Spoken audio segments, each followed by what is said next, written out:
Hey everybody, Brett from AstartesGaming here, back with a brand new series I like to call Weekly Review, where we're going to take a look at everything currently going on in the channel. If you guys have any questions for me, I'll answer them on here as well. But for now, since you guys haven't had a chance, we're just going to kind of recap what's going on in our current series, starting with our newest one, Mount & Blade Warband Prophecy of Pendor. And so I'm teasing a little bit of footage from the next episode here. This will be going up alongside this video, so you guys will get a little bit more Prophecy of Pendor this weekend. But yeah, so we got started. We created our character, Reeve Hewlin. He, so far, is sort of like a very knightly character, at least thus far. We're sticking to mostly horseback and lances and stuff like that. We've done a couple of missions. We ran the one for the merchant to save his sister, and then we've kind of just been running around looking for bandits and stuff. So I'm not going to spoil too much here because I don't want to ruin the next couple of videos for you guys, but we are looking for a faction to join as mercenaries, and so I'll need your feedback on that one. I'm leaning a little bit towards Sarlian myself, but I'm going to leave it up to you. So if you prefer to see us join one of the other factions, please let me know either on the comments of those videos or the comments of this video. Either way is fine. You can also, hit me up on Twitter or Facebook, whatever you prefer. But yeah, so that is Mount & Blade Warband Prophecy of Pendor. Okay, so next up we have our other new series, Battle Brothers. Battle Brothers is an early access game that we've checked out previously when it first released, and so we've come back to it after they've made several changes to the game. Nothing huge, but they have added quite a bit of content to the game, and so I felt like it was worth playing again, and you guys seem to agree. So we are currently in, I think, the third episode. You guys should have just seen the third episode, I think. That's counting the second look video that we did. So like 0, 1, 2 is how I'm counting that. So anyways, in the last episode, we had already finished, dealing with Hoggart the Weasel and getting paid for, slaughtering him and getting our revenge. And so we had to kind of strike out on our own finally and find some work for ourselves. And on the way to one of the villages that we were heading toward, we got caught up in a caravan assault, which you're seeing right now. The caravan was being attacked by a small group of bandits, and they were holding their own. And as we kind of came by, we got lumped into the battle somehow.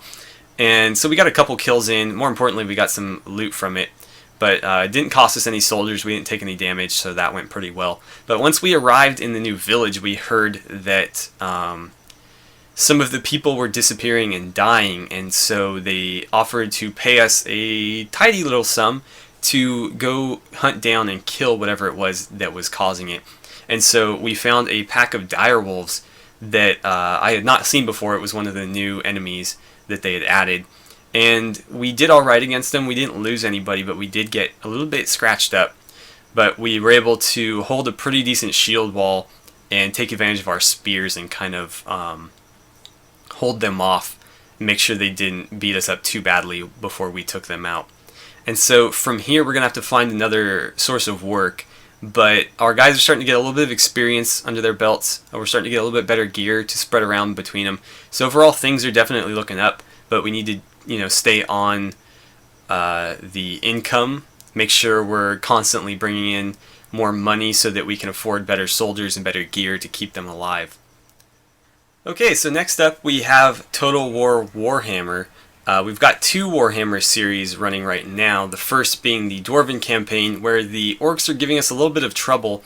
In the last episode or so, we've been trying to whittle them down through a series of battles in the Underway, which have had mixed results for us, to say the least. But we're making some progress, and the more that we whittle away at them, the better off we'll be, because the orcs rely pretty heavily on their wogs, and if we can drop their fightiness through a couple of victories, that will completely terminate the wogs and get rid of them for us. I'm teasing a little bit of footage from one of next week's videos where we will have a pretty large siege battle. I'm not going to say against who, but it goes so for us. I'm not going to spoil how it ends, but let's just say it's a close battle. Anywho, we've also got the Empire campaign going on, where we've decided to go to war Actually, I don't know if you guys have seen that quite yet. I'm mixing up my episodes because I'm a little bit out ahead of where you guys have seen. So I think we're slowly building up our army for the time being, and we've just sort of solidified our holdings in Reichland. And so in the next couple episodes, we're actually going to look to expand out beyond that. And so I don't want to spoil any of that either, because I'm not sure what you guys will have seen up to this point. But we're going to get into some large battles with some neighboring factions pretty soon, so you have that to look forward to. But overall, I think both campaigns are sort of in, I'm not going to say good places, but they are in manageable situations. We definitely know where we need to go and what we need to do. We just need to execute now. But the dwarves are looking to be in a pretty tough spot overall, where I think the Empire is sort of on a little bit more solid footing and looking to maybe take the offensive now. So, speaking of taking the offensive, we have our next series running with Rifles Overlord, which is the World War II total conversion for the game. We have been on the offensive for quite a while now, but we haven't quite been able to break through. We're fighting both the British and the Germans on a fairly large map, and we've made quite a bit of progress in the first few sections of the battle. But unfortunately, now that we've got them kind of backed up against the wall, they are kind of striking back at us, and we don't quite have the troops to meet them both head on. And so through our last few episodes, I've been trying to take a couple of different approaches, hit them from different angles at different locations, and see if we can't make some headway that way. But so far, we've been met with mixed results at best. And so in the last episode, I sort of decided that we might back out from this current battle and maybe try to fight them on a different front, where we might have a little bit more straight ahead fight, in front of us. And hopefully that will allow us to make a little bit more progress, because right now we're just kind of stuck in the same trenches that we've been in for quite a while. And so my thought is that if we're able to, advance on a different front, maybe we can come back around and hit them from a different side and make some more progress that way as well. But that will remain to be seen. We've also ranked up to Lieutenant, which is great, but it doesn't really give us any other, special abilities other than just an extra guy in our squad, which has been less than helpful so far. We did get a new gun, though. We got the M1 carbine. We'd been using the BAR prior to that, and before that we were using, there's a moth, we were using the M1 Garand, which was not very good. I was surprised at how ineffective it was. The BAR was much better. So far the M1 has been pretty solid. I do like the accuracy that it has. The fire rate is pretty good as well. And the reload time seems to be a little bit better than the BAR. So while it doesn't pack quite the same punch, it seems to be just as, if not a little bit more effective at longer to medium distances anyways. So we'll also be taking a little bit of a different approach in our next game, Stellaris.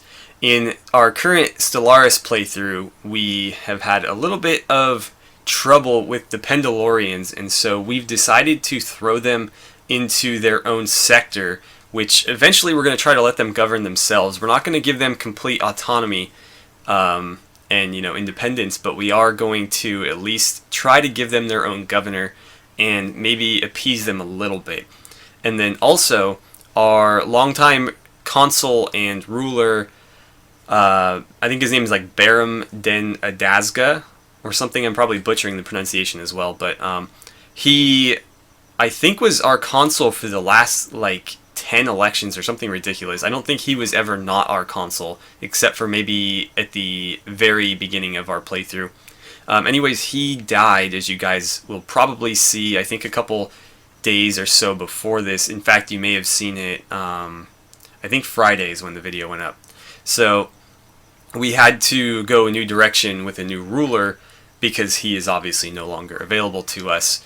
And so that's kind of a huge blow, because he was really the perfect ruler for what we were trying to do. And so we kind of have to adjust our approach a little bit, because we no longer have the same quotas to meet. We no longer have the same attribute bonuses to work with. So things aren't necessarily going to be difficult, but they're going to be a little bit different. And then we're also trying to really ramp up our military ship production, because we're looking at a war with our neighbors very, very soon. The faction to our northwest, if you can call it northwest, is not very friendly toward us and very weak. And so the bigger we build up our fleets, the more of an advantage we'll have, until the point where we go ahead and just outright smash them. Okay, next up we have the Banner Saga 2, which not a lot of you have been following, it sure seems like, but we're getting to the real meat of the story. Things are really starting to pick up, as you've probably seen in the last episode or so, where we ended on a cliffhanger. I don't want to spoil too much beyond that, but things are going to really start snowballing from here, and we're getting very, very close to the end of the game. So we'll have another slot freed up in just a little bit. But for those of you who didn't see the last episode, let's see. So we had just gotten out of a battle with the Cragsmen, which is what you're watching right now. And then we made it to the end of the Old Wood, or at least near to the end of the Old Wood, just as we saw the giant snake spout up from the ground and swallow Juno whole. And so from there we don't really know what happened, because that's where we ended the video. But the giant snake finally showed itself after all of the destruction that we had seen in its wake. And so what that means, we don't exactly know, but it's not looking good for our group. Especially the Ravens, who kind of appeared at the end of, I think, the previous episode, outside of the caves into what looked like complete and utter darkness. And so what happened to them, we don't really know yet. We're going to find out fairly soon. But whether or not they make it is definitely up in the air at this point. Alright, and last but certainly not least, we have our Crusader Kings 2 Elder Kings mod Let's Play, where we are currently playing as the High Kingdom of Skyrim. And so for those of you following along, you'll know that we have started to branch out into High Rock with the ultimate goal of forming the Tamrielic Empire. And so we decided to go after High Rock because they were the most fractured. So it seemed like it would be easier to gobble up small portions of land quickly rather than declaring war on large kingdoms. And so that is what we're currently doing. We've gobbled up, I think, like 2 or 3 minor kingdoms, and we're working on becoming the rightful ruler of a third, and then we can kind of absorb everybody else in that kingdom once we've completed that. And so that's kind of what you're seeing in the footage right now, is we were trying to capture Dunlane in order to be the majority ruler of the Kingdom of Gehenna, and that way we could bring in the few remaining people peacefully, rather than trying to fight it out with every little individual faction. And so from there, we're going to continue west. We kind of have a issue as far as our inheritance is concerned. Both of our daughters died of illness. I don't think they both died of Crimson Plague, but I could be wrong. I know at least one of them did. But yeah, so we have fallen to either our brother, Prince Tolan, or our son, Prince Oddfell, neither of which is a particularly great choice. Our brother is very old, older in fact than our current ruler, and not the best character we've ever seen. And then our son, Oddfell, is not a bad character, but he's currently married to a ruler outside of our kingdom, and so we do not have access to any of his children as far as bringing them up and educating them, which is the exact issue we had run into prior to this with our current ruler, and why we had to cheat a little bit to make the game work better for us.